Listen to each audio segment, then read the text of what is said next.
பார்வையில் சீன விடுதலை இருந்து அடுத்தடுத்து பாருங்களா சீன சோழத்தை எவ்வாறு சந்தித்திருக்கிறது என்பதற்காக என்ற அதை ஒட்டி என்னுடைய கருத்துக்கள் நான் அமைக்கலாம் நினைக்கிறேன். மிக முக்கியமாக என்ன சொல்லணும்னா என்னுடைய எதிரி நான் அழிஞ்சு கொண்டு சொல்லிட்டு இருக்கிறேன். சரி அவ்வளோ உறுதியாக அழிஞ்சு கொண்டு தெரிஞ்சா ஏன் சொல்லிட்டு இருக்கிறேன் டெய்லி அவனுக்கு நம்பிக்கை இல்லை அழிஞ்சு விட்டாங்க அழிஞ்சு பண்ணாங்க இல்லாமங்க ஏன் நீ இன்னொரு இருக்கிற அப்போ பொதுவுடைமை இயக்கம் உலகெங்கும் தொடர்ந்து இயங்கிக் கொண்டிருக்கிறது. ஆட்சி பொறுப்புகள் இருக்கலாம், ஆட்சி அதிகாரம் இருக்கலாம். ஆனால் உலக மக்கள் மத்தியில் பொதுவுடைமை கருத்துக்கள் அழிக்க முடியாத இடம் பெற்றிருக்கின்றன என்ற அனுபவம் நமக்கு போகணும். நமக்கே ஒரு இடத்துல நம்ம சுற்றுலா நிகழ்வு பார்க்கும் பொழுது அவனுக்கு ஏற்படுத்தணும். நம்ம அந்த செக்ஷன் வரோம், அந்த வர்க்க பிரிவில் வரோம், அதுவே இறுதி சொல்றதுதான் நியாயமோ, நினைப்பு சொல்றதுதான் நியாயமோ, 90 மணி நேரம் ஒரு கூட போட்டுருக்குது, 70 மணி நேரம் வேலை செய்ய போட்டுருக்குது, இதெல்லாம் நம்ம கூட செய்ய பலவீனமாக இருக்கும்போது கருத்து தான் இப்படி கலை மறைவாக ஓடிட. பட் பொது மக்கள் இன்னும் அவங்க கொஞ்சம் கல்வி இருக்கிறாங்க, விவாதங்கள் சீனாவில் பொழுது பார்த்தீங்கன்னா ரொம்ப உற்சாகப்படுத்திட்டு அதுக்காக ஒரு டாக்டர்களே செய்யல சொல்றேன். நீங்க ஒரு விஷயத்துல துவக்கலாம். இதுவரை வெற்றி பெற்ற சோசியலிச புரட்சிகள் அனைத்தும் மிகவும் பின்தங்கிய நாடுகளில் முதலாளித்துவமே அரைகுறையாக வந்திருக்கின்ற வரலாறு நாடுகளில் நிகழ்ந்திருக்கிறது. நாடுகளால் பின்னிருக்கின்ற வரலாறுகளே நிகழ்ந்திருக்கிறது. இதுல சிக்கலான பிரச்சனைகள் இருக்கு. உலகெங்கும் மிகவும் பின்தங்கிய நாடுகளில் ஒரு சோசியலிச புரட்சி வெடித்தால் அதுக்கு ஒருவேளை ஆட்சி அதிகாரத்தை கைப்பற்றி விட்டால் கூட அவர்கள் சந்திக்க வேண்டிய சவால்கள் மிகப்பெரிய பல முறையில் இருக்குது. ஏன்னா உலகம் முழுமையாக இருக்குது, கையில் இருக்கு. அவன் என்ன வேணா பண்ணலாம், ஆயுதங்கள் அவங்களுக்கு இருக்குது, உலகம் மூலம் மிலிட்டரி பேச வச்சிருக்கிறான். ஆனாலும் அழிக்க முடியல. நீங்க அப்படியே பிரச்சனை போஸ்ட் பண்ணோம், ஐயோ சொல்லுங்க அழிஞ்சு போச்சு புலம்புறதுக்கு பதிலாக இவ்வளவு பெரிய எதிரிகளை எதிர்கொண்டு சோசியலிச இயக்கமும் சோசியலிச சிந்தனையும் சோசியலிச தத்துவமும் சோசியலிச நடைமுறையும் இன்றைக்கு நிலைத்திருக்கிறது. யோசிச்சு பாருங்க, மார்க்ஸ் மூலதனம் எழுதப்பட்டது இந்த குரூப்பே பூரா மூலதனம் படிக்கிற குரூப் தான். அந்த தவற ஆரம்பிச்சு சொன்னாங்க. அதனால என்னுடைய பொறுமையும் ஏற்றுக்கொள்றேன். நல்ல விஷயம் தான், தொடர்ந்து படிக்கிறீங்க. அவர் அவரே கம்யூனிஸ்ட் கட்சி இருக்கு எங்க வைக்கிறாங்க 1934 கூட என்னோட தெரிஞ்ச ஆளுங்க 1940 தானே நினைவு சரியா இருக்குமா? இப்போ கூட முட்டையை கொண்டாடினீங்க இருக்கா? கொண்டாடிங்களா தெரியாது, கொண்டாடிங்கன்னு நான் சொல்ல முடியுங்க. இப்போ என்ன இருக்கு? 2025 ஒரு கம்யூனிஸ்ட் கட்சி அறிக்கை எழுதப்பட்டு பிரசுரிக்கப்பட்டு 70 ஆண்டுகள் இருக்கிறதுனா முதல் சோர்ஸை பற்றி நிகழ்ந்தது. முதலே சோர்ஸ் தத்துவமாக இருந்துச்சு, ஒரு ஐடியா, ஒரு பார்வை, ஒரு கனவாக இருந்தது. எப்போ அது ஒரு நாடாக நடைமுறை பார்ப்பாங்க 1917 இருக்க விட்டாங்க நினைக்கிறீங்களா? அதை கொஞ்சம் நம்ம பேசணும். ஏன்னா நான் பொருளாதார முனைவர் படித்துக் கொடுக்கிற போது எனக்கு என்ன சொல்லப்பட்டதுன்னா, சோழத்தை எப்படி முடியும்? மார்க்கெட்லாம் இருக்கு, எல்லா மார்க்கெட் எல்லாம் சாப்பிட்டு கொடுக்குற பிரச்சனைகளா மார்க்கெட்டே எல்லாம் எப்படி ஒரு நாடு இருக்க முடியும்? அவங்க மார்க்கெட்னு சொன்னா கூட அவங்க என்ன சொல்றாங்கன்னா முதலாளி படம் நாடு எப்படி வாங்க முடியும்? சோவியத் புரட்சி நீங்கள் இல்லாம இருக்கலாம். மிகப்பெரிய சாதனை என்ன? முதலாளி இல்லாம நாட்டு நல்லா நடத்த முடியும், நிறைய முன்னேற முடியும், தொழில்நுட்பத்தில் நம்பர் 1 இருக்க முடியும். மிகப்பெரிய பாசிஸ்ட் ஜெர்மனியும் இத்தாலியும் எதிர்கொண்டு வேலை ஏகாதிபத்தியம் செய்ய இயலாத காரியத்தை சோசியலிசம் செய்கிறது.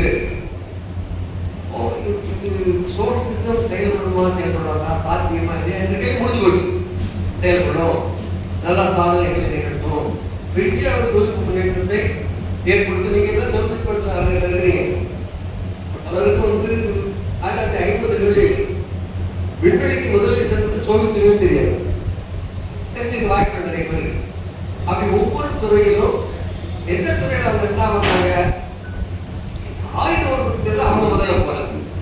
வேலை நாடுகள் சோவியத் யூனியன் அழிப்பதற்காக ஆயுதங்கள் உருவாக்கிட்டே இருந்தாங்க. ஒவ்வொரு இடத்தையும் சோவியத் ரியாக்ட் பண்ணிச்சு, டிஃபெண்ட் பண்ணிக்கிட்டு இருந்தாங்க. அமெரிக்கான ஒரு ஆற்றல் மிக சக்தியாக இருந்தது. அப்போ அந்த சோவியத் யூனியனை ஒரு மொழியாக அவங்க நீண்ட முயற்சிக்கு பிறகு 74 ஆண்டுகளுக்கு பிறகு தொழிற்கொள்ள அழிச்சிட்டாங்க. இது கேட்க வேண்டிய கேள்வி, நடக்கவே முடியாதுன்னு சொன்ன அமைப்பு 75 வருஷம் நடந்துச்சு. எப்படி ஒரு சாதனைகளை குறைந்தது, எப்படி உலக அளவில் தேச விடுதலைங்கிறது மிகப்பெரிய அரணாக இருந்தது.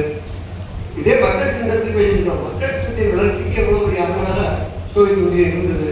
அது வந்து நம்ம கதையை நம்ம ஆரம்பிக்கிறோம். உலகம் முழுவதும் எதிரிகள் நம்மை அழிக்க நம்மை வீழ்த்த 1000 முறை முயற்சிப்பாங்க.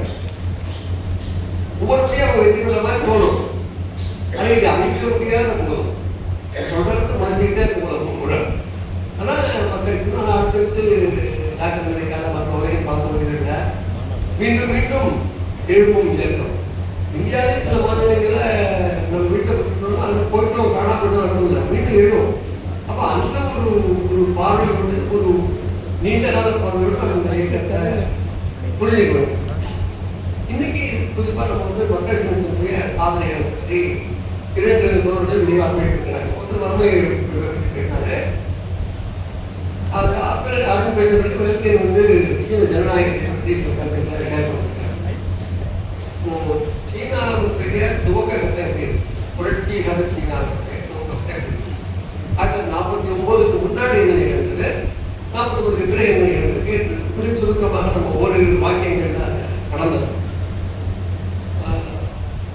நம்ம இந்திய கம்யூனிஸ்ட் கட்சி 1920 அமைக்கப்பட்டு சொல்றாங்க.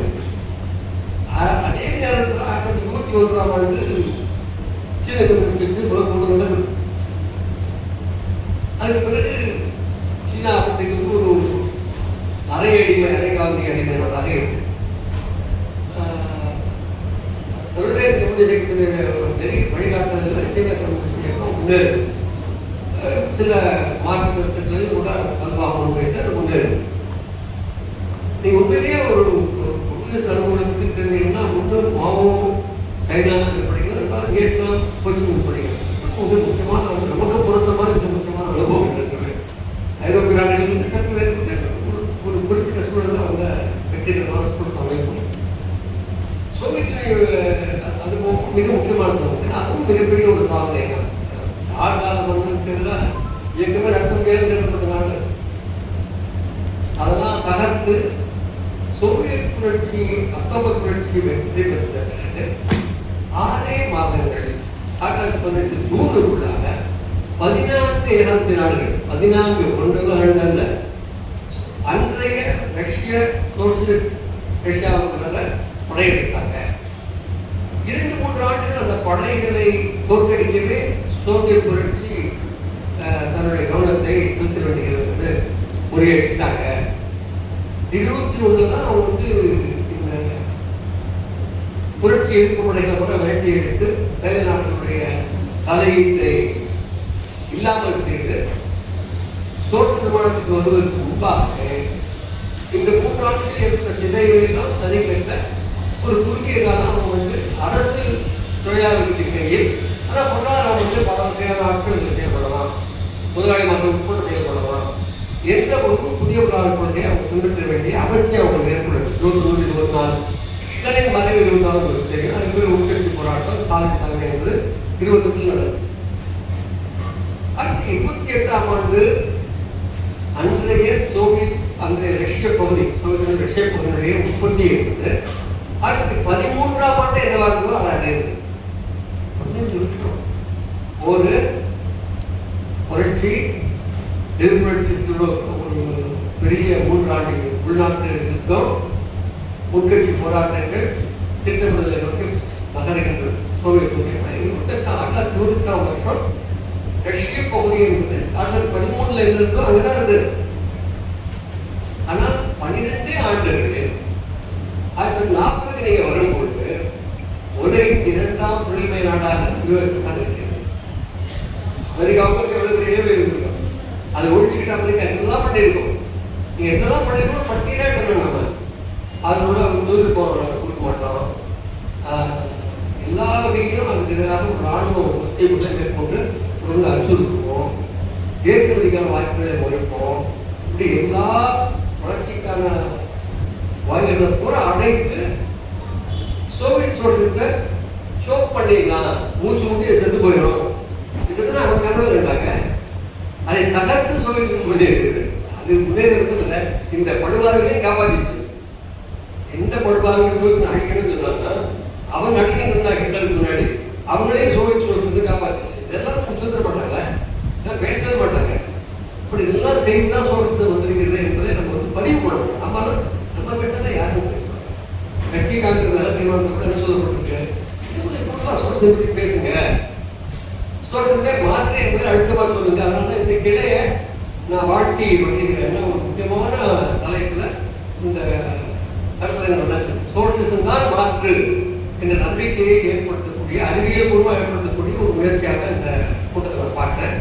அதனால் அந்த வகையில் நீங்கள் சோவியத் அனுபவத்தை சற்று விரிவாக இல்லை, இந்த நான் சொன்னவே 4 வரிகள் தான் கடந்து போனாலும் கூட சில முக்கியமான படிப்புகள் இருக்கு. சோவியத் யூனியன் மிகப்பெரிய அமைப்பு சாதனைகளை படைத்திருக்கிறது. 2ஆம் உலகப் போருக்கு பிறகும் ஸ்டாலின் மறைவுக்கு பிறகும் பல தெளிவுகள் ஏற்பட்டாலும் சோவியத் வளர்ச்சி தொடர்ந்து 50க்கு 60க்கு 70க்கு அதை பற்றி நிறைய தகவல்கள் இருக்கு. நான் கூட தமிழ் மார்க்சிஸ்ட் ஒரு பத்திரிகை வந்து என்பது நீங்கள் சில பேர் தெரிஞ்சிருப்பேன் நினைக்கிறேன். ஒரு மாத இது படிச்சிருப்பீங்கன்னா நான் சொல்லலை, படிச்சிருந்தீங்கன்னா ரொம்ப சந்தோஷம். தமிழ் தான் இருந்தது.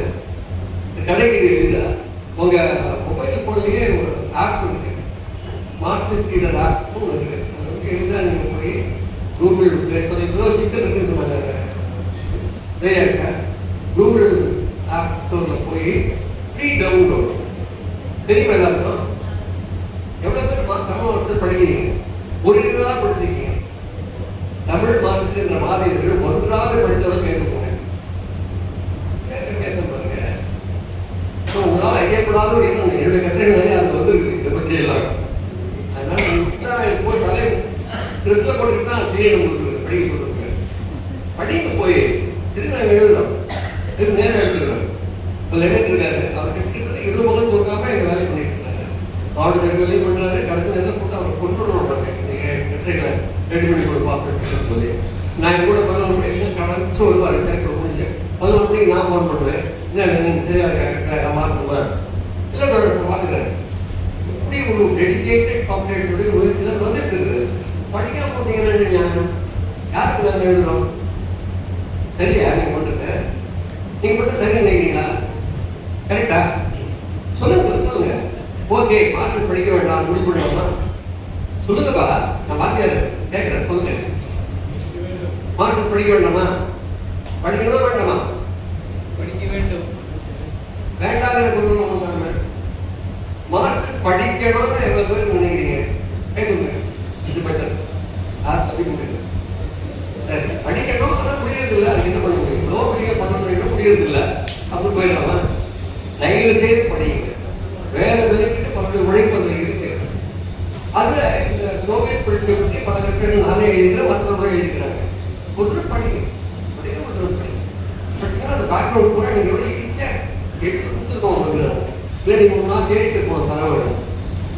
அந்த சோவியத் அனுபவம் என்பது 1950 ஒரு முற்றிலும் மாறுபட்ட உலகை உருவாக்க உதவியது. சோவியத் புரட்சி என்பது 1917 முடிஞ்சது. 2ஆம் உலகப் போர் முடிந்து உலகின் வர்க்க பலாபலங்கள் மாற்றப்பட்டு வலுவான சோசியலிச முகாம் உருவாக்கப்பட்டு ஏகாதிபத்திய முகாம் பலவீனப்படுத்தப்பட்டு பின்னைக்கு நாடுகள் விடுதலை அடைய முடிந்தது. 3 விஷயங்கள் நடந்திருக்குது. ஏகாதிபத்தியம் பலவீனப்பட்டது, சோசியலிச முகாம் விரிவடைந்தது, பல்வேறு நாடுகளில் தேசத்தில் புரட்சிக்கு வெற்றி பெற்றினாங்க. எப்படி நடந்துச்சு? சாமி நடந்துச்சு. சோவியத் புரட்சிக்கு எல்லாம் மையமான பங்கு உண்டு. இந்த லிங்க பாருங்க, சோவியத் யூனியன் நாடு என்று சொல்லிக்கிறாங்க. நாடுகளில் புரட்சி பண்ண வேண்டியிருக்கு. உலகத்தை அட்ராக்ட் பண்ண முடியாது. நாடுகளில் புரட்சி பண்ணும்போது பல சங்கடங்கள் சந்திக்க வேண்டியிருக்கு. தவறான தேசிய உணர்வு உட்பட நம்ம பார்த்தோம்னா முதல்ல பார்த்துக்கிறாங்க. நீங்கள் ஒரு அண்டர்ஸ்டாண்டிங் சோவியத் ஹிஸ்டாரிக்கல் ரோல் என்ன என்பதை புரிஞ்சுட்டீங்கன்னா சீன புரட்சியின் வளர்ச்சிக்கு ஆகிய பங்கை நம்ம எடுத்துட்டேன். 1949 மக்கள் சிங்கம் உருவாகும். ரொம்ப ஈஸியாக உருவாயிடுச்சா? 27ஆம் ஆண்டு சீன கம்யூனிஸ்ட் கட்சியை முற்றிலும் அழிப்பதற்கு சாங்கியேஷன் வச்சிருந்தாங்க. முடிஞ்சு போச்சு, யார் மிச்சம் இல்லைன்னு நினைக்கிறாங்க. இவங்க நாடு பூரா போய் நீங்க யாராவது எட்கர் ஸ்னோவுடைய ரெட் ஸ்டார் ஓவர் சைனா படிச்சிருக்கீங்களா? நீங்க யாரும் படிச்சிருக்கீங்க? Red Star Over China. Edgar Snow என்னையும் படிச்சிருக்காரு, முருகன் படிச்சிருக்காரு. என்ன யாரும் அது அந்த ஹிஸ்டாரிக்கல் பீரியட் 30 பேர் எடுத்துக்க பண்றாரு.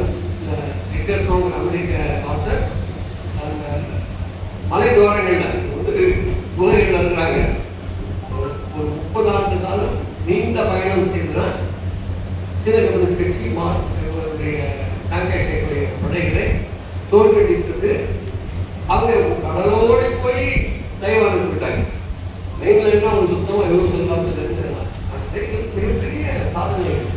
அப்போ அது படிப்படி அங்கே இருந்தவங்க 49 அவங்க சோசியலிச புரட்சியை வெற்றிகரமாக முடித்து சோசியலிச அரசை அமைத்து அப்பதான் சோசியலிச பயணம் தூங்குது.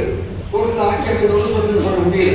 சோசியலிச பயணம் தூங்குது, சோசியலிசம் ஆட்சிக்கு எடுத்து கொண்டு தோங்குது.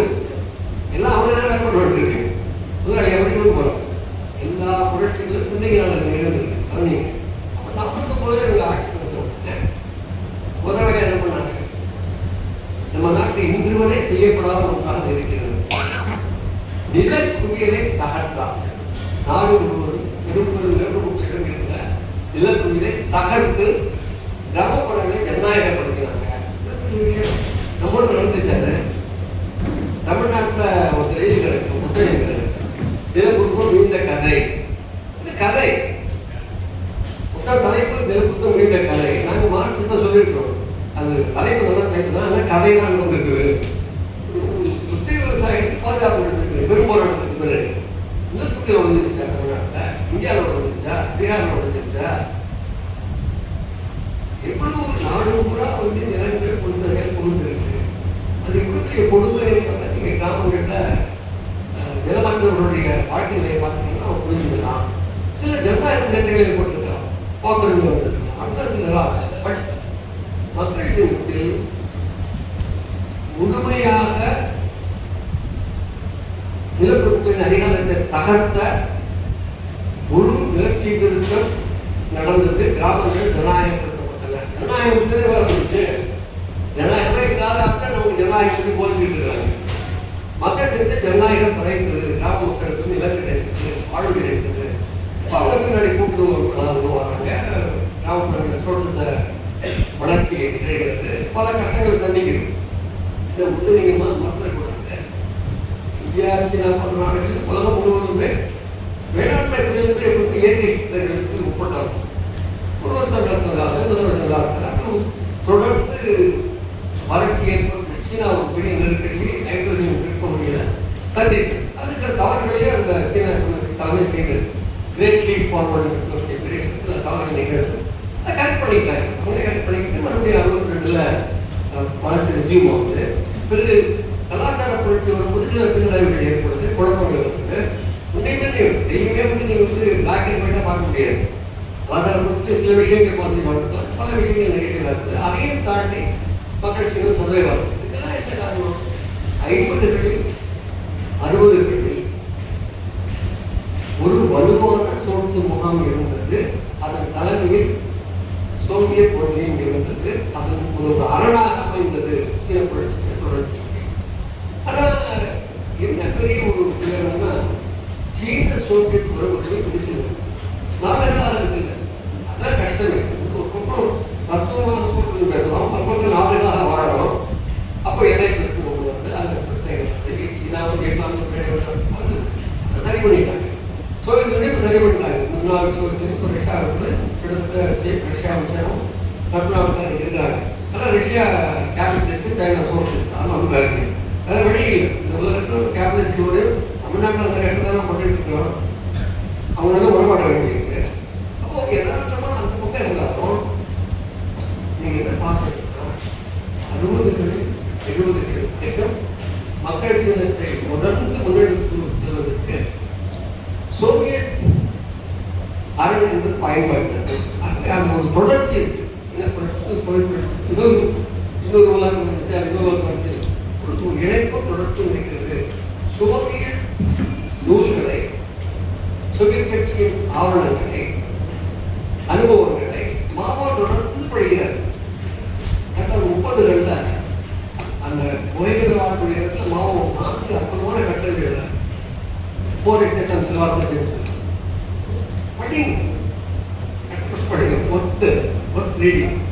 அது வந்து நடைமுறை பற்றி, உடன்பாடுகள் பற்றி, எங்கிருந்து சரியான கருத்துக்கள் வருகின்றன என்பது ஒரு மார்க்சிய இயக்கவியல் பொருளாதாரம் பற்றி ஒரு வகுப்பு மார்க்கம் நம்ம எழுதுறாரு. பாவம் ரொம்ப எளிமையாக எழுதுறாரு. அதெல்லாம் எது குறிக்கப்பட்டாரு? கொரில்லாவாக வகையில் பண்றாரு. நம்ம சொல்றோம் டைமே தான் அவர்கிட்ட டைம் கண்டுபிடிச்சாரு. அந்த ஒரு இன்ஸ்பிரேஷன் இருக்கு பாருங்க. சோவியத் யூனியன் அனுபவத்திலிருந்து லெனின், ஸ்டாலின், மார்க்ஸ், எங்கெல்ஸுடைய அனுபவத்திலிருந்து மாவோ பற்றிய இன்ஸ்பிரேஷன். இல்லைன்னா வடகாக எல்லாத்தையும் சைனீஸ் நாட்டுக்கு வைக்கணும். இதுக்கு சொல்றது என்ன சொல்றா, சீன தேசிய உணவுனா அதை சொல்லுவாங்க. நம்பருக்கு 10 பேர் இருக்காங்க. அது நாம என்ன சொல்றீங்கன்னா, பல்வேறு சோசியல் புரட்சிகள் எல்லையோடு ஒரு உலகளாவிய மனித நேயமும் மனித ஒன்று என்ற உணர்வும் பார்வையும் மக்களுக்கும் அனைத்து சோழர்களுக்கும் சொந்தமானது. நமக்கு மனிதர்களை மனித நேயத்தோடு பார்க்கிறவங்க, ஒன்றாக நம்மளுடன் ஒரு இனமாக பார்க்கிறவங்க, தேசத்துக்கு நம்மகிட்ட கிடையாது. அப்படி பல்வேறு விஷயம் நம்ம சொல்ல முடியும். இங்கே இருக்க டைமில் என்னன்னா, இந்த பின்னணியில் தான் வந்து 50 60 மக்கள் பல்வேறு சவால்களை சந்தித்து முன்னேறும். இந்த சோவியத் சீன உணர்வுகளின் முடிவு ஏற்பட்டாலும் கூட சைனா சமாளித்து முன்னேறுது. அப்போ 26 மாவோ இருந்து போறாங்க. அதுக்கு பிறகு சீன கட்சி சில முக்கியமான முடிவுகளை எடுக்க வேண்டும். அவங்க என்ன சொல்றாங்கன்னா, 50லிருந்து 78 வரைக்கும் நாங்கள் ஒரு கட்டம் சோசியத்தை பாதையா 78 கூட ஒரு புதிய கட்டம் அப்படின்னு அவங்களே அவங்க ஆவணத்தை சொல்றாங்க. அதை பற்றி விரிவாக கட்டுரையில சொன்னாங்க. சொன்னா கட்டுரை எழுதிக்கிறோம்னு சொல்லி ஒரே ஒரு வாசிப்பு தலைப்பு சைனா சோசியலிஸ்ட் தலைப்பில் என்னுடைய கட்டுரை என்னன்னா, சோசியலிசம் சைனீஸ் கேரக்டரிஸ்டிக்ஸ் என்று ரோனல் ஓயர் அவருக்கு சீனாக்காரர், அவர் அமெரிக்கார். அவர் எழுதிக்கிறது ஒரு நல்ல புத்தகம். அந்த புத்தகத்தை ரிவ்யூ பண்ணியிருந்தேன். ஜேர்னல் வந்து ரிவ்யூ அக்ரேரியன் ஸ்டடிஸ். நீங்கள் எப்போ கூகுள் பண்ணி சைனீஸ் சோசியலிசம் சைனீஸ் கேரக்டரிஸ்டிக்ஸ் வந்துடும். தயவுசெய்து ஒரு 2000 படிச்சு பாருங்க. அதில் விரிவாக பேசியிருக்காரு. நான் பேச டைம் இல்லைங்கிறதுனால அது எந்த பெரிய அப்பாயிண்ட்னா 28 மறுபரிசீலனை பண்ணுறாங்க. அப்போதான் வளர்ச்சியை உலகம் மாறிடுச்சு. சோவியத் யூனியன் இருக்கு, அப்போ வந்து பலவீனப்பட்டு கொண்டிருக்கிறதா இருக்கு, அதுவும் அழிவு இல்லை. ஏராளமான நாடுகளுக்கு விடுதலை புரட்சிகள் வெற்றி பெற்றுள்ளார்.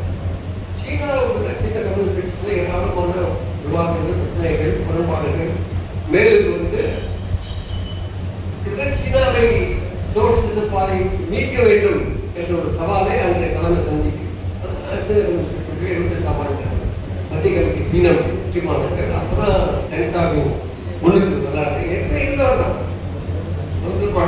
விடுதலை மாநிலம் கம்யூனிஸ்ட் கட்சியுடைய ஆரம்பத்திலிருந்து அவர் செயல்பட்டவர்கள். ஈஷாஜி, டென்சாவின் போன்றவர்கள் கலாச்சார புரட்சி முன்னிறுத்தல் நடந்தவர்கள். தவறாக பல தவறுகள் நிகழ்ந்தது. நல்லதான் நிகழ்ந்தோம், பட் பல தவறுகள் நிகழ்ந்தன. இவங்க ரீஹாபிலிட்டேட் மீண்டும் பொறுப்புகள் வராங்க. விஜயபதி இறந்துட்டாரு, பட் டென்சாவின் முக்கியமானவராக இருக்கிறார். அப்போ அவங்க சில தொடர்ந்து இந்த கடந்த கால அனுபவங்கள் அதை பாதி கூட சில பேர் கேட்பாங்க, என்னதான் வாதிப்பாங்களா அப்படிலாம் சில பேர் கிட்டலாம் பேசுவாங்க. சீன கம்யூனிஸ்ட் கட்சி இந்த அனுபவத்தை ஆழமாக பரிசீலிக்கிறது அருமையான டாக்குமெண்ட்டை 80களில் உருவாக்கும். அவங்க கொஸ்டின்ஸ் இந்த ஹிஸ்டரி ஆஃப் அவர் பார்ட்டி, அவங்க கட்சி வரலாற்று சில முக்கியமான பிரச்சனைகள் என்ற தலைப்பு ஒரு ஆவணத்தை, விரிவான ஆவணம். நம்ம இப்போ படித்தோம் வச்சுக்கோங்க, சீனாவை என்னென்ன சவால்கள் சந்திச்சு என்ன தவறுகள் செய்கிறது, எப்படி சரி செய்து கொண்டதில்ல என்று நமக்கு புரிய வரும். அது நாளைக்கு கூட ஏதாவது பிரச்சனை வந்தால் உடனே நம்ம அப்படியே உட்காந்துட வேண்டியது, சரி செய்வோம். அவர் மார்க்சிஸ்ட் மிகப்பெரிய தலைவர் வீட்டு நடந்தீங்க. யாராவது வீட்டு நடந்தீங்க பார்த்துருக்கீங்களா? பார்த்துருக்காரு. அவர் என்ன சொல்லுவாரு, தப்பே செய்ய விடணும்னு நினைக்கிறீங்களா? அப்போ கட்சி நடத்தாதீங்க, இமாலயாசுக்கு போயிருங்க. இப்போ அங்கே போய் சிவன் சாமி கும்பிடுறாங்க. நடைமுறை இயக்க நடத்தும் தவறு இருக்கிற மாதிரி அவர்கிட்ட நேரத்தை பயந்தா உண்மை செய்ய முடியும். பேரலைஸாக பார்க்குறீங்க. அப்போ தவறாக பண்ணிருக்காங்க, பண்ணியிருக்கு. சோவியத் கட்சி பண்ணிருக்காங்க, பண்ணியிருக்கு. நாம பண்ணிருக்கோம்னா பண்ணியிருக்கு. பண்ணுவோம்னா பண்ணுவோம். எனக்கு ஒன்றும் இது அச்சப்படுத்த முடியாது. அதெல்லாம் கரெக்ட் பண்ணிக்கிறோம். அதெல்லாம் நம்ம கரெக்ட் பண்ணுவாங்க, ஏற்கனவே நம்ம கரெக்ட் பண்ணுவோம். ஸோ உடனே அப்படியே உற்சாகம் இழந்து அழுகையிலும் தோல்வி அவசியமே. மனித வாழ்க்கையில் நம்மை போன்றவர்கள் ரொம்ப அதிர்ஷ்டசாலி. நான் சொல்றேன், இது அனுபவத்தை சொல்றேன். 45 நாள் அனுபவத்தை நான் சொல்றேன். இதை விட ஒரு மகிழ்ச்சியான வாழ்க்கை நம்ம வாழ்ந்துருக்க முடியாது. ஜனநாயக வாழணும். ஒரு மானுட எதிர்காலத்தை பற்றி ஒரு நல்ல சித்திரத்தை உருவாக்கி அதை நோக்கி செல்ல பயணிக்கிறோம். நமக்கு எப்போது குடும்ப கவலைகளோட அழுத்திருக்கா? குடும்ப கவலைகள் இருந்தாலும் அது வந்து மீண்டும் நம்மளுடைய இயக்க வேலைகளை பார்க்கிறோம். எங்கிருந்து நமக்கு முதல் தைரியம் வருது? இந்த இயக்கத்தினுடைய இலக்கை விட நம்முடைய ஆழமான பிரிவு. அதை மட்டும் எந்த நேரத்தையும் உட்காராங்க. அது ரொம்ப அவசியம். என்னை இப்போ முருகன் நல்லா விட்டுருந்தாரு. ஒரு 77 வயசா பார்த்தா தெரியல. எனக்கு 17 தான் ஆகுது, நான் கம்யூனிஸ்டா இருக்கிறேன் என்று சொல்ற அளவுக்கு போனச்சு. வாழ்வில் உற்சாகம் இருக்கிற விஷயம் இல்லை. அப்போ அதை அதை பேக்ரவுண்டா வச்சுக்கோங்க. எந்த நேரத்தையும் வந்து எப்படி சொல்றேன், பேராசிரியர் மாடசாமி சொல்லுவார், அறிவுரை இயக்கத்துல நான் வீட்டு மட்டும் சொல்லுவேன் ஒரு வார்த்தை, தோற்று போக நமக்கு அனுமதி இல்லைன்னு. இன்னைக்கு அவர் கூப்பிட்டு கேட்டுருக்காரு நீங்க சொல்லிக்கிறதோட. ஸோ நமக்கெல்லாம் நம்ம தான் இன்றைக்கு இருக்கிற 40 பேர் மட்டும் இல்லை, நம்ம வரக்கூடிய நம்முடைய தொண்டர்கள் தோன்றர்கள் தான் நமக்கு தோற்று போக அனுமதி இல்லை. மாநிலத்துக்கு எதிரான வகையில் இருக்கு. எதிரிகள் ஏற்பட்டு ரொம்ப சிக்கல். அப்போ அந்த பேக்ரவுண்ட் நீங்கள் சீனாவுடைய அனுபவத்தை பார்த்தீங்கன்னா உண்மையிலேயே அசந்த ஒரு அனுபவம். 80களில் 90களில் ஏன்னா நீங்கள் இன்றைக்கு வசிக்கணும். 60களில் பிற்பகுதி 70களில் பிற்பகுதி சீனாவுக்கும் சொல்லிட்டு முரண்பாடுகள் இருக்கலாம். அப்போதான் நிக்சன் சைனா போட்டு வச்சுட்டு ஒன்று கவனிங்க, மாவும் வாஷிங்டன் போல இன்றைக்கு நாடு அங்கிருந்து நிக்சன் வராது. அது ஒரு சிக்னல் தானே உங்களுக்கு. ஏன் இங்கே வரணும், அது ஆளு கூப்பியா அப்படின்னு பண்ணையா சொல்றது நிக்சன் சொல்லிடணும். இல்லை அவர் அங்கே போறாரு. 73ல் மக்கள் சீனம் ஐக்கிய நாடு சபைக்கு அங்கீகரிக்கப்பட்டது. அது வரைக்கும் வெளிநாடு என்ன பண்ணிருந்தாங்க, அந்த கண்ணுக்கு தெரியாத தைவான் தான் சைனான்னு சொல்லியிருக்காங்க. உலக அறிவுக்கு பாருங்க, ஐக்கிய நாடு சபை ஆரம்பித்து ஒரு 25 வருஷத்துக்கு அவங்க இந்த தேடி கேட்கக்கூடிய தைவான் அதான் சைனா சொல்லியிருக்காங்க. மெயினாக சைனாவை புறக்கணிச்சாங்க. பின்னாடி இது புறக்கணிக்க முக்கியமான செய்வது சோசிச வளர்ச்சி வேலை நாடுகளை பழிய வைத்தது. இந்த வெற்றிகளை நான் பதிவு பண்றது போல கடந்து போயிடணும் அவ்வளோ ஈஸியாக. இவ்வளோ பெரிய பவர் அமெரிக்கா ஏனாதிபத்தியம் அவங்க பணிக்கு வந்து சீனாவை சோவியத் வந்து ஐநாவுடைய பர்மனன்ட் எப்படி இருக்க செக்யூரிட்டி கவுன்சில் அவங்க இருக்காங்க தான். சோவியத் யூனியன் விடுத்ததுக்கு சைனா பயன்படுத்தலாம் நினைச்சிருந்தோம். இருந்தாலும் ஒரு விஷயம் இந்தியாவை அவங்க கொண்டு வரலையே. இந்தியாவுக்கு நெருக்கமாக நாட்டில். ஸோ சீனாவுடைய பலம் மேலை நாடுகளை தொடர்ந்து தம் கருத்துக்களை மாற்ற வைக்கிறது என்றால் அனுபவம் நீங்கள் பார்க்கலாம். பிறகு 1990s வந்து 1991 சோவியத் வீழ்ச்சி அடைந்து இதுக்கு பிறகு 30 ஆண்டுகள் மேலே ஆயிடுச்சு. இப்போ நான் நெட்டில் படிக்கிறதுலாம் பார்த்தீங்கன்னா, நெட்டில் தான் படிக்கிறோமா இல்லை நமக்கு தனியாக ஒரு நெட் இருக்கான்னு சொல்றதுன்னா எல்லாமே சைனாவை பிரைஸ் பண்ணி கற்றுக்கிட்டு அதெல்லாம் வந்து சீனாவுடைய அச்சீவ்மெண்ட்ஸை பற்றி அவங்க வந்து 2025 நோக்கி 2025 ஒரு 10 இயர்ஸ் ப்ரோக்ராம் 2015 பேசுறாங்க. பேசிட்டு கொஞ்சம் வருஷம் கழிச்சு அதை அதிகமாக பேசாமல் ஆஃப் பண்ணிடுறாங்க. மேலே நாடுகளுடைய கோபத்தினமோ இந்த 10 ஆண்டுகிட்ட என்ன இலக்கு வச்சிருந்தாங்களோ அதுக்கு அதிகம் பேசுகிறதோட பேசிட்டாங்க. ஏராளமான தொழில்நுட்ப முடியாது. 1-2 அல்ல. இப்போ நீங்கள் வந்து ஏஐ வந்த பிறகு நீங்கள் இப்போ டீச்சிங் பேசிட்டு இருக்கீங்க. எல்லா துறைகளையும் நானோ டெக்னாலஜியில் 5Gயில் வரிசையாக போகலாம். மிகப்பெரிய கம்யூனிகேஷன் சிஸ்டமில் அவுட்டர் ஸ்பேஸ் சிஸ்டம்ஸில் இதெல்லாம் வந்து சின்ன வந்து நீங்கள் கிட்டத்தட்ட ஒரு கணிசமான பகுதி தேச உற்பத்தி மதிப்பில் அறிவியல் தொழில்நுட்பத்துக்கு ஒதுக்குது.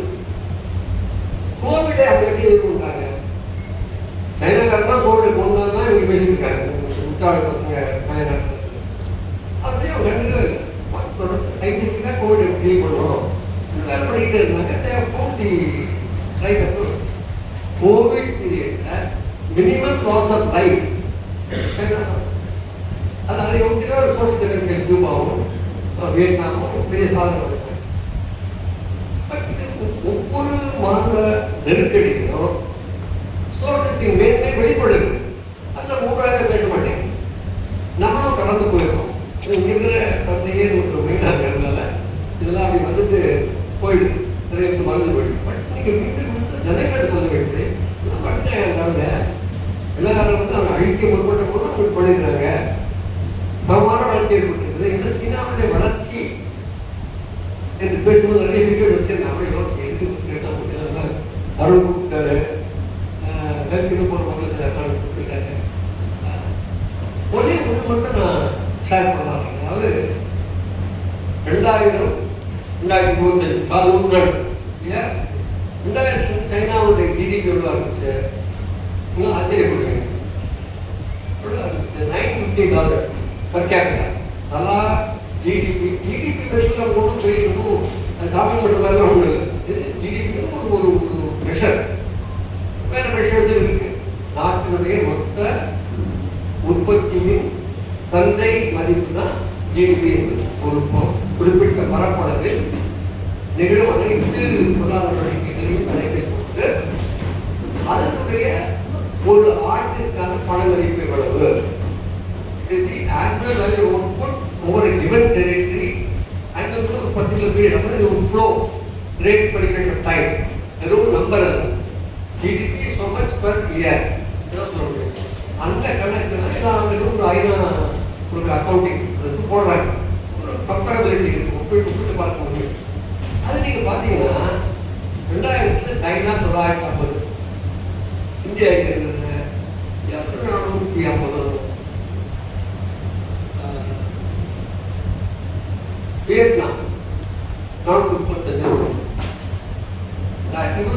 கட் பண்ணிங்கன்னா சைனா $12,800 அமெரிக்க டாலர் அச்சைக்கு போகிற பேரட்டியில் $12,800 சைனாவுடைய மேலே கூட $24,000 இருக்கும். இது இந்தியா எங்கே இருக்கு? வியட்நாம் 4,500, 10 டைம்ஸ் 4,500 போயிடுச்சு. இந்தியா இன்னமும் 2,200 கிட்டத்துக்கு செட்டில் பண்ணிக்கிட்டு இந்த ஆளுக்கு 5 கிலோமீட்டர் பண்ணிட்டு முட்டாள்கள் நிறைய ஒரு அரசாங்கம் எங்கேயோ இருக்கிறாங்க. அவங்க எங்கேயோ போயிட்டு சைனா, எங்கே போயிட்டு குட்டி வியட்நாம் சோற்று நாட்டு கட்டணம் அது சொல்ல மாட்டோம். எங்கேயாவது ஒரு இவங்க கையில் இருக்கிற ஒரு தீவு இருக்குன்னா அது கோடி கட்டாக போறாரு ஒரு தேசம் ஒரு மகத்தான ஆளுநர் பேசுவாங்க. அதாவது இங்க இருக்கக்கூடிய ஆட்சியாளருடைய மொத்த தோல்வியை மறைப்பதற்கு என்னதான் அவங்க பேசுறாங்க. சீனாவுடைய மகத்தான சாதனைகளை இப்படி ஒரு இண்டிகேட்டர், இது ஒன்றும் பெரிய அதவே எல்லா வகையிலையும் நம்ம ஏற்பட்டுள்ள இண்டிகேட்டர் நான் சொல்லலாம். ஜிடிபி இருந்தாலும் ஒரு குறியீடு, ஒரு நாட்டினுடைய பொருளாதார கனத்தை குறிப்பிட்ட ஒரு குறியீடு. அது சைனா எவ்வளோ குறிப்பிச்சு அது 12,800 அது சாதாரண. இன்னும் நீங்கள் வந்து டோட்டல் ஜிடிபி பார்த்தீங்கன்னா China number 1 ahead of the US. Per capital தான் கொஞ்சம் குறையாது. பட் டோட்டல் ஜிடிபியில் ரொம்ப டேக்கன் யூஎஸ். நீங்கள் மிகப்பெரிய சாதனை பார்த்தீங்கன்னா என்ன சொன்னாங்க? இவங்க 76 மாவட்டம் ஏதோ பெரிய கிரைசிஸ் சைனா வந்து முடிஞ்சு போச்சு. அது சைனா வந்து அமெரிக்க அரசின் ஆசியோடு தான் செயல்பட முடியும் இதெல்லாம் சொல்லப்பா இருக்கு. அவங்க ஹாங்காங்கை பற்றி எவ்வளோ சத்தம் போட்டிருப்பாங்க. ஒவ்வொரு விஷயத்தையும் சத்தம் போட்டுக்கிட்டே இருக்கிறாங்க. அவங்க ஃப்ரஸ்ட்ரேஷன் தானே ஒவ்வொன்றையும் சைனா முடிவு. இப்போ என்ன சொல்கிறாங்கன்னா எக்கனாமிக் ஜேர்னல்ஸ் படிச்சு பார்த்தீங்கன்னா என்னுடைய கஷ்டங்கள்லாம் படித்தாங்கன்னு எங்கள் துறை. ஆனால் அந்த துறை எனக்கு உங்களுக்கு நான் சொல்கிறேன். அது படிச்சு பார்த்தீங்கன்னா வேடிக்கையாக இருக்கும். வருஷம் ப்ரிடிக்ட் பண்ணுவாங்க சைனா எக்கானமி கொலாப்ஸ். இதே தொழில் அவங்களுக்கு மம்மது சொல்கிற மாதிரி சொல்லிக்கிட்டே இருப்பாங்க. China economy collapse, United states வர போகுது, யுனைடெட் ஸ்டேட்ஸ் வர போகுது. அது இந்த இன்டர்நெட் சொன்ன உடனே அதுக்கு பாடல் நிறைய பேர் இருக்காங்க சென்னையிலே. ஆமாம் எந்த இடத்துல அழிஞ்சிருக்கு, வளர்ச்சியான அழியுது, முதலாளிதான் அழியுது, அங்கே வளர்ச்சியாக அழியுதுன்னு சொல்கிறேன். அந்த லிங்க் கூட பார்க்க மாட்டேன். என்வாயன்மெண்ட் கிரைசிஸ் வந்து because of growth, because of capitalism. நம்ம அன்பார்ச்சுனேட்லி அந்த மாதிரி ஆகணும், நம்ம சேர்ந்து இருக்கணும் ஆகணும். நம்ம சங்கடங்கள் தோழிங்க இருக்காது, காரியம் பண்ணி தான் சொல்லி வைக்கிறோம். சில ஈகோ ஃபண்டமெண்டலிஸ்ட் குரூப்ஸோட நம்ம வந்து சில நேரங்களில் ஜாயிண்ட் ஆக்ஷன் போக வேண்டிய நிர்பந்தம் நமக்கு ஏற்படுது. குடியேறு தவிர்க்கப்பட வேண்டும் இருக்கிறது. ஏன்னா அவங்க ஒரு புரிதலே கிடையாது. ஒரு ஆன்டி டெக்னாலஜி, ஆன்டி மாடர்னிட்டி இருக்கும். சைனா ஆன்டி டெக்னாலஜி லைனில் இல்லை, ஆன்டி மாடர்னிட்டி லைனில் இல்லை. ஆனால் தேவை கான்ஸ்டபிள் இம்பாக்ட் அவங்க இம்பாக்ட் பண்ணுது, அவங்க மக்களை இம்பாக்ட் பண்ணுது. அப்புறம் நீங்கள் பார்த்தீங்கன்னா அந்த ஒரு எழுதாது கேஜி மாவோட ரீசெண்டாக இன்டர்வியூ பண்ணியிருக்காங்க. அவர் சீன குடிமகன், அவர் சோஷலிஸ்டும் கிடையாது. அது சைனாவில் பண்ணுறவங்க அப்புறம் அமெரிக்காவில் கேனடாவில் போய் படிச்சுட்டு சைனா பற்றி எழுதுறாரு. அவர் என்ன சொல்கிறாரு, நான் வந்து ரொம்ப மோசமான சீன மோசமான போய் வாழ்ந்துட்டு இருந்தேன், கிராமங்கள் ரசித்தேன், ஓயாமல் அந்த மாட்டு சாமியத்தின் வாசனைகள்லாம் நாட்டத்துலாம் நான் வாழ வேண்டியிருந்தது. நான் ஆங்ஸோவே நகரத்துக்கு வரும்பொழுது அங்கிருந்த புகை கூட எனக்கு பிரச்சனையாக போனத. ஆஹா, இவ்வளோ அருமையான சிந்தியாக இருக்குன்னு நான் பார்த்தேன். வளர்ச்சியின்மையின் துயரங்களை ஊக்குவித்தவர்கள் வளர்ச்சியின் நன்மைகள் எல்லாம் கொண்டு அப்படின்னு அவர் சொல்றாரு. They can, take heart from the kind of development that modern society offer. அப்படின்னு அவர் சொல்றாரு. அப்படியே அவர் சொன்னார் ஏற்கனவே அவசியம். பட் ஒரு நவீன தொழில்நுட்ப வளர்ச்சி, அறிவியல் வளர்ச்சி என்பதை அங்கீகரிக்காமல் முன்னேற்றம் சாத்தியமில்லை. சைனாவில் வந்து இந்த கும்பகோணம் அப்படி சொன்னாங்க, எல்லாம் கட்டப்படிச்சவங்க பிஹெச்டி அதெல்லாம் ஹார்வர்ட் படிச்சவங்க இருக்காங்க. அந்த அமெரிக்காவுடைய கல்வி அமைப்பு எப்படி இருக்குன்னு நமக்கு ஒரு ஐடியா கொடுக்குது. அங்கே போய் பிஎஸ்லாம் படிக்க பண்ணி இங்கே போய் அந்த சாகங்களை குடிக்க போகிறாங்க. சீனாவில் அப்படி ஒரு செக்டரோட அப்படி இருக்கலாம். பட் பொது அறிவுல அப்படி இல்லை. நம்ம பொடியில் உறுப்பினே இருக்குது. நான் சாமி கும்பிடாமல் சொல்லுவேன். ஆனால் ஒரு வேஸ்ட்ஃபுல்லான ஒரு திருவிழா நடத்தி அதை வந்து சிறுபான்மை மக்களை தாக்குவதற்கு ஒரு வாய்ப்பாக பயன்படுத்தி கொண்டு ஒரு பின்தங்கிய சமுதாயமாக நம்ம இருக்கணும். அங்கதான் நீங்கள் கான்ட்ராஸ்டை பார்க்கலாம். சேலம் நம்ம அப்போ 2025 நீங்கள் பேசும்போது 49 சைனா எங்கே இருந்தது, இன்னைக்கு எங்கே இருக்கு, அப்போ வந்து இந்தியா எங்கே இருந்து இன்னைக்கு எங்கே இருக்குன்னு பார்த்தீங்கன்னா ரொம்ப வருத்தமாக இருக்கும். கம்பேரிசனே இல்லை. நம்மளாம் இந்தியாவுக்கு மட்டும் தானே. அவன் ஷா சொல்றான், நீங்க பாகிஸ்தானுக்கு போங்க, பாகிஸ்தானுக்கு நம்ம கூப்பிடல, அவங்க நாடு இருக்காலே பிரச்சனையா இருக்கு. இந்தியாவை சொன்னா கிட்டத்தட்ட ஒரே இடத்துல தான் ஒரே இடத்துல ஒரே இடம். இப்போ அவங்க இங்க இருக்கிறாங்க 1000 ஏக்கர்ஸ் இருக்காது. அப்ப நீங்க அந்த சோழத்துடைய வலிமையை முழுக்கும் ஏகாதிபத்திய அமைப்புகளுடைய முழு தாக்குதலையும் எதிர்கொண்டு வளர்ந்து மக்கள் ஸ்மூத்தா சாஃப்டான தொடர்ந்து அவர் தாக்குதலை எதிர்பார்த்து வாழ வேண்டிய இருந்தாங்க. ஏற்றுமதிக்கான வாய்ப்பு குறைக்க, தொழில்நுட்பம் கொடுக்க மாட்டாங்க, அரசியல் அங்கீகரிக்க மாட்டாங்க, எல்லாம் மீறிதான் வளர்ந்துருக்காங்க. இப்போ சோவியத்தோட முறைப்பாடு இருக்கும்போது கொஞ்சம் அவங்களுக்கு வந்து உதவி பண்ணிக்க வாய்ப்பு. பிறகு வந்து கரெக்டான போட்டி அமெரிக்கா பொறுத்தவரை 90களில் நீங்கள் பார்க்கலாம். பல முறை அவங்க பேசியிருக்காங்க. அவங்க வந்து அநேகமாக அவங்க பெய்ஜிங்கில் நடந்த ஒரு காலம் இருக்கு, டெங் ஷாப்பிங் அந்த விதமாக தவிர்த்தார். தேனாங்க ஸ்கொயரில் நீங்கள் நெட்டில் படிச்சீங்கன்னா இவ்வளோ 1000 பேர் போட்டுட்டாங்க, 2 லட்சம் பேர் போட்டாங்க. அபத்தமாக இருக்குது. இப்போ வந்து தலைவர்களாம் தெளிவாக சொல்லுது. அப்படிலாம் ஒரு வீட்டில் இருந்தாங்கல்ல, இப்போ குறைவான எண்ணிக்கையில் சில சேவைகள் வருது. அதனால இவங்க சொல்ற பிரிச்சுதான் சமுதாயம். அவர்கள் இருக்குன்னு வச்சுக்கோங்களேன், மக்கள் சின்னத்தை அழித்து விட வேண்டும் என்ற முனைப்போடும் ஏகாதிபத்தியம் செயல்படுறதே என்று பார்க்கணும். இன்னைக்கு ட்ரம்ப் சொல்றாரு, அதே மாதிரி சொல்றாரு. பைடன் நம்ம சைனா நல்ல நாடுன்னு சொன்னாரா? பைடனும் சைனா அஜெண்டா. ஒபாமா என்ன அஜெண்டா? வேற அஜெண்டாவா? இன்னும் ஒபாமா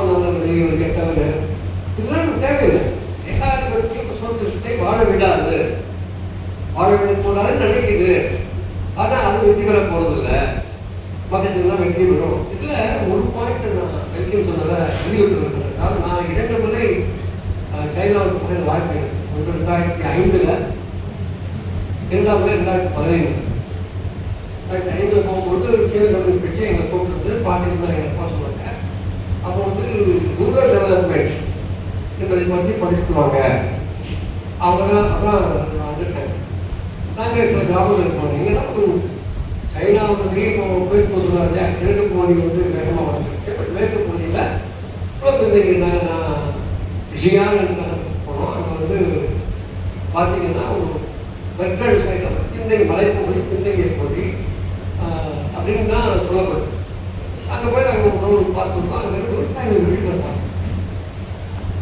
இது சிறு குறு விவசாயிகள். அந்த வீடுகளை பார்க்கும்போது எனக்கு ஞாபகம் வந்தது சென்னை அல்ல, தமிழக கிராமங்கள் அல்ல, பஞ்சாப் ஹரியானா ஞாபகம் இருந்துச்சு. அங்கே ஒரு வசதியான ஃபார்மல் சிட்டி பார்க்குறோம், மிக வசதி. அதை விட பெட்டராக அவங்களுடைய இருப்பிடங்கள் எல்லாருக்கும் தொலைக்காட்சி இருக்கு, எல்லாருக்கும் வசதிகள் இருக்கு, இயந்திரங்கள் இருக்கு. அப்போ இது நான் சொல்றேன் 2005, 20 years இருக்கும். இன்னைக்கு தான் எங்கேயோ போய் பார்க்கலாம்.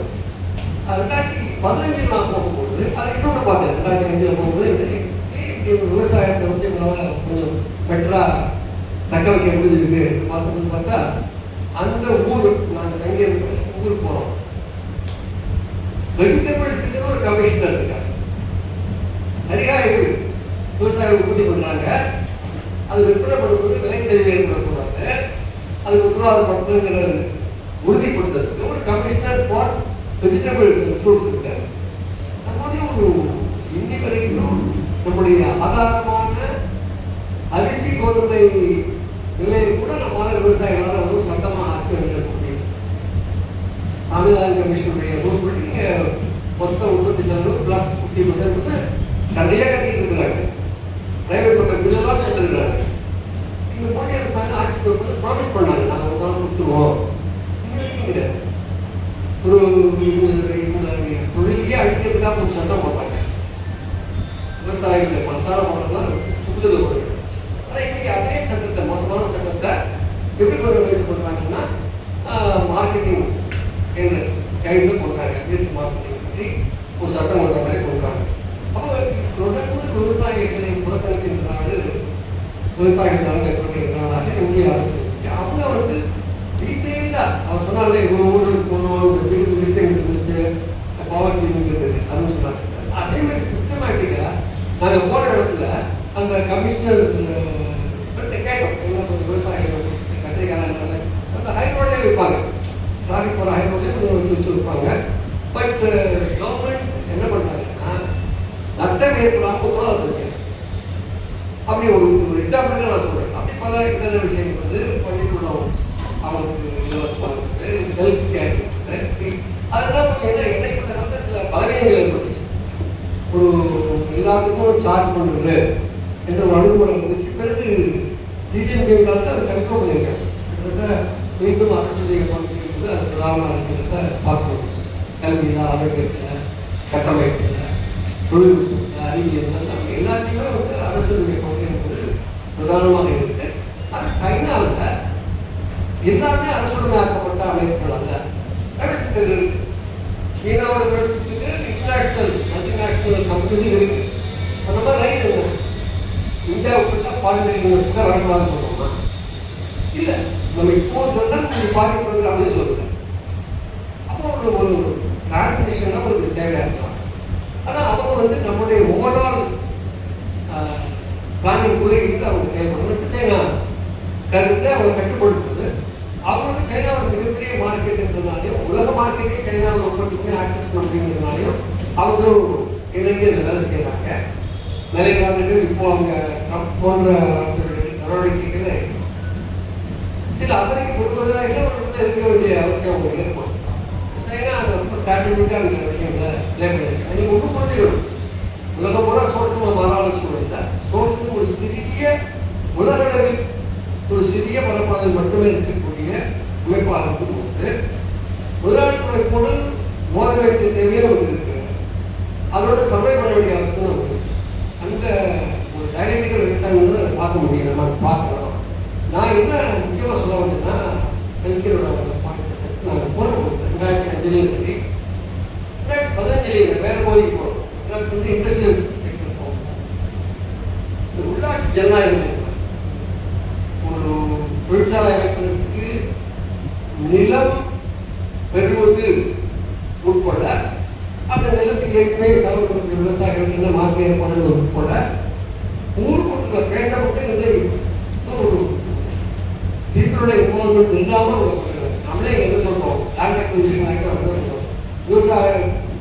விவசாயமாகவே இருக்கணும், விவசாயமாகவே இருக்கணும். சாதாரண சொல்றது விவசாய நிலங்கள் தொழில் வளர்ச்சிக்காக கையெழுப்பட்டால் அதில் விவசாயிகள் ஒப்புதலோடு செய்யப்பட வேண்டும் சொல்றோம் இல்லையா?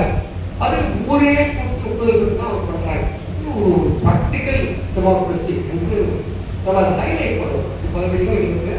ஆனால் எங்களுக்கு வந்து ஏராளமாக நீங்கள் ஒரு 30-12 வருஷம் பேசாக கேட்டுக்கிட்டு இருக்கிறீங்க. நான் பாடுவேன், ஆனால் நீங்கள் வந்து இருக்கிறதா தெரியாதுங்க. அதனால் இந்த கட்டத்தில் இந்த ஒரு மகிழ்ச்சியான மக்கள் செஞ்சு மத்தான முன்னேற்றம் அது நம்முடைய எதிர்காலத்தையும் உங்களுக்கு கோடிட்டு காட்டுகிறது. இந்த நம்பிக்கையோடு நம்ம பயணத்தை நம்ம தொடர்ந்து